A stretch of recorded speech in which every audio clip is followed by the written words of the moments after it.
ये उस रात की बात है जब सबा अपने बाल बना रही थी और अचानक उसे लगा जैसे कोई उसके बहुत करीब आकर रुक गया हो। आईने में कोई नजर नहीं आ रहा था, मगर बाल खुद ब खुद ज्यादा सनोटने लगे। सबा ने चूक कर पीछे देखा। कमरा खाली था, फिर भी दिल अजीब सा महफूज महसूस कर रहा था, और यही बात सबसे ज्यादा खौफनाक थी। सबा 22 साल की एक चंचल, हंसती, मुस्कुराती लड़की थी। उसके तहखाए अक्सर उसके गम छुपा देते थे। कपड़े उसकी कमजोरी थे, नए रंग, नए डिजाइन, खासतौर पर वो जो उस पर जज जाएं। वो कहती थी, अगर दिल खुश हो तो आधी जिंदगी ठीक हो जाती है। सबा की जिंदगी बिल्कुल नॉर्मल थी। यूनिवर्सिटी, दोस्त, माँ के साथ नोक झोंक और कभी कभार महंगी चीजों की जिद।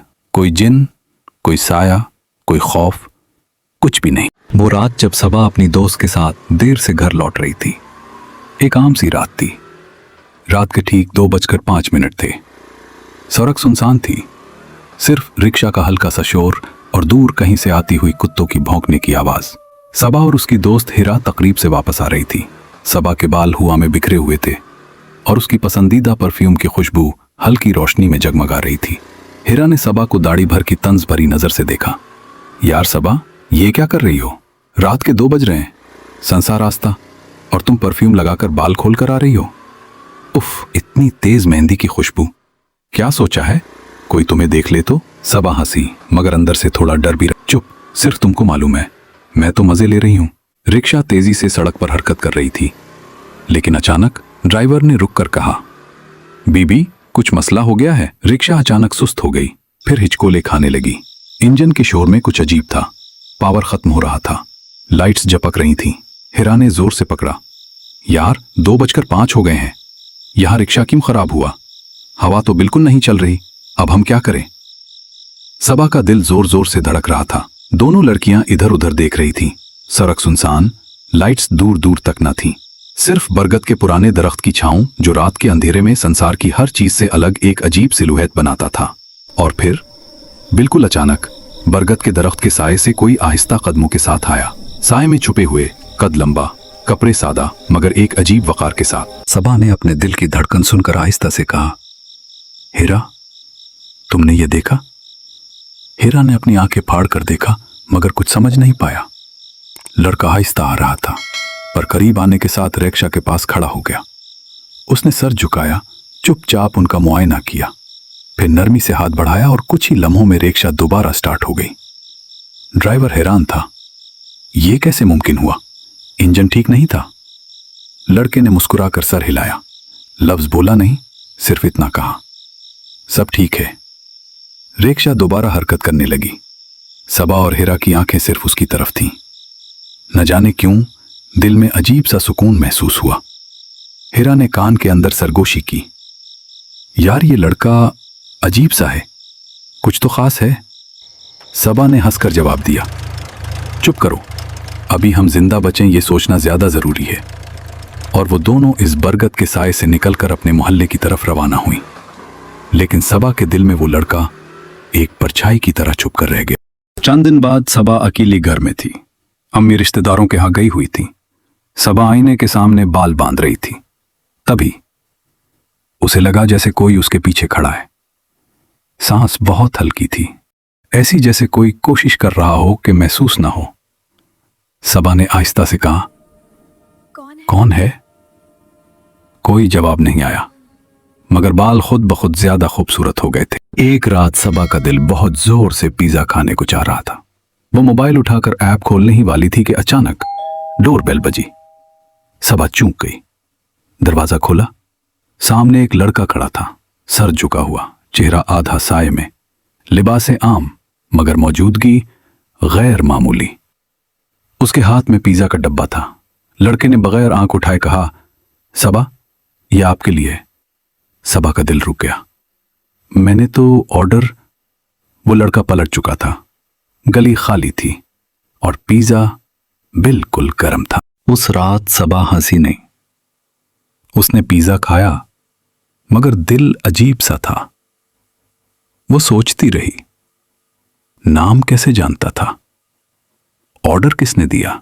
वक्त बिल्कुल दुरुस्त कैसे? और सबसे अजीब बात, उसे डर नहीं लगा था। घर की हालत अब वाकई खराब थी। अम्मी कहती थीं, सबा, हमें अब हाथ रोकना होगा। सबा हंसी में टाल देती, मगर रात को आंखें खुली रहती। उन्हीं दिनों उसके अकाउंट में पैसे आ गए। कोई नाम नहीं, कोई पैगाम नहीं, सिर्फ एक एसएमएस, ख्याल रखना। एक दिन सबा और उसकी मां में शदीद बहस हो गई।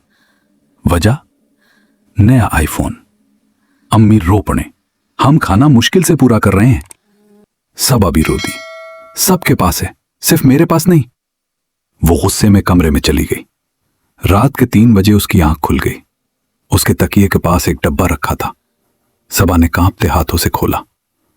अंदर नया आईफोन। आईफोन था, बिल्कुल नया, और साथ एक कागज। रोती हुई सबा मुझे अच्छी नहीं लगती। सबा ने पहली बार बुलंद आवाज में कहा, तुम कौन हो और मुझसे क्या चाहते हो? कमरे में हवा हिली, बाल आहिस्ता से उसके कंधे पर आ गिरे, और पहली बार कोई आवाज इतनी करीब से आई जैसे कान के अंदर बोली जा रही हो। अभी सिर्फ 7। सबा ने लरसती आवाज में कहा, तुम हो कौन? कमरे में हवा हल्की सी कौंपी। फिर एक आवाज आई, न बहुत भारी न बहुत नर्म, तुम्हारा खैर खा। अचानक वही नौजवान जिसे सबा ने उस रात बरगद के दरख्त के पास देखा था, कमरे के एक कोने से सामने आ गया। लंबा कद, साफ चेहरा, और वही अजीब रंग बदलती आंखें। सबा एक कदम पीछे हट गई। तुम? वो नौजवान मुस्कुराया। घबराओ नहीं, मेरा नाम रेहान है। मैं तुम्हें किसी किस्म का नुकसान पहुंचाने नहीं आया। सबा का दिल तेज धड़कने लगा। ये सब ठीक है, मगर तुम मुझसे चाहते क्या हो? और मुझ पर इतनी मेहरबानियां क्यों? रेहान ने एक लम्हा सबा को गौर से देखा, फिर आहिस्ता बोला, उस दिन बरगद के दरख्त के पास तुम्हारी खुशबू ने मुझे रोक लिया था। मैं खुद नहीं जानता कैसे मैं तुम्हारी तरफ खिंचता चला आया। वो एक कदम करीब आया। तुम मुझे अच्छी लगे सबा, और मैं बस तुम्हारा साथ चाहता हूं। सबा की आवाज भर आई, और बदले में तुम्हें क्या चाहिए? रेहान की मुस्कुराहट गहरी हो गई। मैं तुम्हें कभी किसी चीज की कमी महसूस नहीं होने दूंगा। जब भी तुम्हें जरूरत हो, बस मुझे आवाज देना, मैं आ जाऊंगा। फिर उसकी आवाज संजीदा हो गई, मगर एक शर्त है, हमारा साथ सिर्फ तब तक है जब तक मेरे बारे में कोई नहीं जानता। अगर कभी किसी भी लम्हे तुमने मेरे बारे में किसी को बताया, तो तुम मुझे हमेशा के लिए खो दोगी। यह कहकर रेहान पीछे हटा और जैसे आया था वैसे ही गायब हो गया। उस दिन के बाद सबा की जिंदगी बदलने लगी। जो चीज वो चाहती वो उसे मिल जाती। महंगे designer dresses, luxury purse, branded orders. घर के हालात भी संभलने लगे। सबा और उसकी मां पहली बार सुकून की सांस लेने लगी। वो एक ऐसी जिंदगी गुजार रही थी जिसका ख्वाब उन्होंने कभी देखने की हिम्मत भी नहीं की थी। फिर वो रात आई। अचानक सबा की मां को सीने में शदीद दर्द उठा। घबराहट, शोर, एम्बुलेंस। अस्पताल में डॉक्टर ने कहा, इनका फौरी ऑपरेशन करना होगा, 10 लाख रुपए जमा करवाएं। सबा के कदमों तले से जमीन निकल गई। वो घर लौटी, कांपते हाथों से दरवाजा बंद किया और पहली बार बुलंद आवाज में पुकारा, रेहान। हवा तेज हुई और वो फौरन सामने था। बोलो सबा, तुम बहुत परेशान लग रही हो। सबा रो पड़ी। अम्मी बहुत बीमार है। रेहान ने बात काट दी। मैं सब जानता हूं। जैसे ही तुम अस्पताल पहुंची थी, मैंने तुम्हारा काम कर दिया था। उसने इशारा किया। अपना तकिया उठाकर देखो। सबा ने तकिया उठाया। नीचे नोटों का एक भारी बंडल था, पूरे 10 लाख रुपए। सबा की आंखों से आंसू बहने लगे। शुक्रिया, मैं ये कभी नहीं भूलूंगी। रेहान ने नरमी से कहा, शुक्रिया की जरूरत नहीं, बस वादा याद रखना, मेरे बारे में किसी को कुछ नहीं बताना, वरना मैं हमेशा के लिए चला जाऊंगा। सबा ने पैसों से अपनी मां का ऑपरेशन करवाया। ऑपरेशन कामयाब रहा। मां घर वापस आ गई। अब सबा यूनिवर्सिटी में भी जहां जाती लोग देखते रह जाते। जो दिल चाहता बस आवाज देती। और वो चीज उसके पास होती। खाना, चीजें, तोहफे। उसकी सहेलियां जलने लगी। वो कहते, लगता है सबा की कोई बड़ी लॉटरी लग गई है। और सबा खामोश रहती। रेहान अब रोज उससे मिलने लगा। महंगी अंगूठियां, ब्रांडेड ब्रेसलेट्स, कीमती तोहफे, बदले में सिर्फ सबा की मौजूदगी। एक दिन उसकी सहेलियों ने उसे घेर लिया। सबा, सच बताओ, ये सब कहां से आ रहा है? बहुत जोर दिया गया, बहुत सवाल हुए, मगर सबा ने हंसकर कहा, अम्मी की कमेटी निकली थी, वरना इतने पैसे मेरे पास कहां। वो झूठ बोल गई, क्योंकि वो जानती थी कुछ भी हो जाए वो रेहान के बारे में किसी को कुछ नहीं बताएगी। लेकिन उसे यह अंदाजा नहीं था कि राज जितना छुपाया जाए वो इतना ही खतरनाक हो जाता है। और बहुत जल्द एक ऐसी रात आने वाली थी जब सबा को फैसला करना होगा, मोहब्बत या हकीकत।